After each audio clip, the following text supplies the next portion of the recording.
Over the next few weeks, we're going to be taking a look at the book of Ruth. This little book of just 4 chapters is squeezed in the history of Israel between the Judges and 1 Samuel. It's a short story about 3 very ordinary people, Naomi, Ruth, and Boaz, who lived at the time when the Judges ruled Israel. This was one of the times of turbulence and unrest that faced the nation of Israel. The people seemed to repeatedly turn away from God and suffer the consequences, only to be rescued by the likes of Deborah or Gideon or Samson.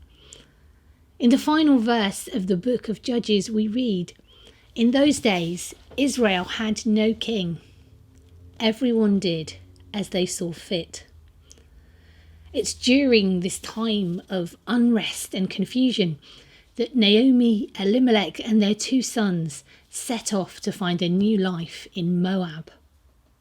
They settled comfortably into that foreign land, and their sons married 2 Moabite women, Orpah and Ruth. But their hopes of a good life didn't last long, and everything turned to despair as first Elimelech and later both of Naomi's sons died, leaving Naomi alone with her 2 foreign daughters-in-law. And as if losing her husband and her sons wasn't enough, she had been left destitute, far away from home. Because in those days, a woman alone had no means of earning a living, so the loss of the men meant the threat of hunger and homelessness for all the women left behind. Unsurprisingly, Naomi felt desolate and bitter. Her only hope is to return to her hometown of Bethlehem. Orpah and Ruth, as daughters-in-law, had no choice really but to go with her. Custom dictated that they belonged to what was left of this little family. In her despair, Naomi sees no future for them. And it's this that leads her, I think, to try and send the young women back to their own homes. It's quite understandable that Orpah chooses to return to the safety of her family. Naomi and Orpah part with hugs and tears, never to see each other again. But Ruth was different. Ruth chose a different path, that of sticking with her new family. The vows of marriage had made Ruth and Naomi family. And Ruth now does a quite extraordinary thing. She makes a new vow, a promise to Naomi, the woman who had become to her like a mother. But more than that, Ruth makes a vow to Naomi's God. We read in verses 15 to 17. "Look," said Naomi, "your sister-in-law is going back to her people and her gods. Go back with her." But Ruth replies, "Do not urge me to leave you or to turn back from you. Where you go, I will go, and where you stay, I will stay. Your people will be my people, and your God, my God. Where you die, I will die, and there I will be buried. May the Lord deal with me, be it ever so severely, if even death separates you and me."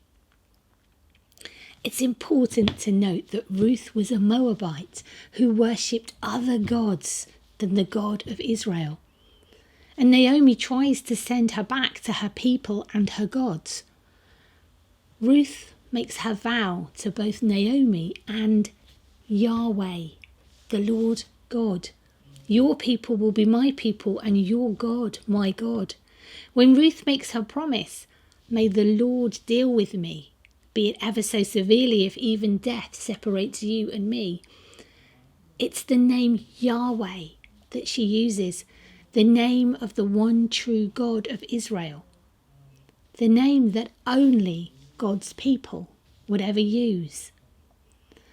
In the time of Judges, when everyone did as they saw fit, Ruth demonstrates a faithfulness and determination that was sorely lacking in God's chosen people. This lowly Moabite woman who really has no right to be there in the middle of our Old Testament, and is an example of what it means to really be one of God's people. Ruth chooses God.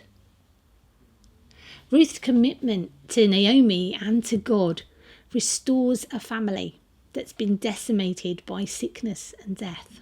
Her vow changes the reality for both women. Although Naomi ends chapter 1 of the story still feeling bitter, Ruth's faithfulness and love will turn their lives around from one of despair to one of hope. Well, as Christians, we've been called to become part of that great story of God's people. When we welcome Christ into our hearts, we may not make a spoken vow like Ruth, but for each one of us there is a point of choice, of turning away from our old life and committing to follow Jesus. Where you go, I will go, and where you stay, I will stay.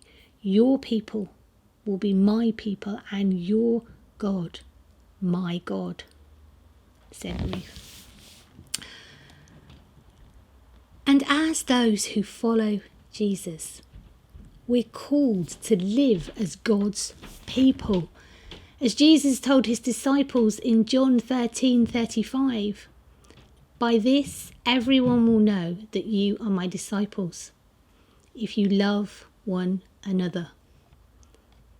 And this is what we see in Ruth. It's what we see in all those who know and love God. Love God and love one another. Ruth shows us what love for one another looks like. And we'll see even more of this in the coming weeks as we look at the remaining chapters of Ruth. Like Ruth, each one of us will face tough and difficult times in our lives.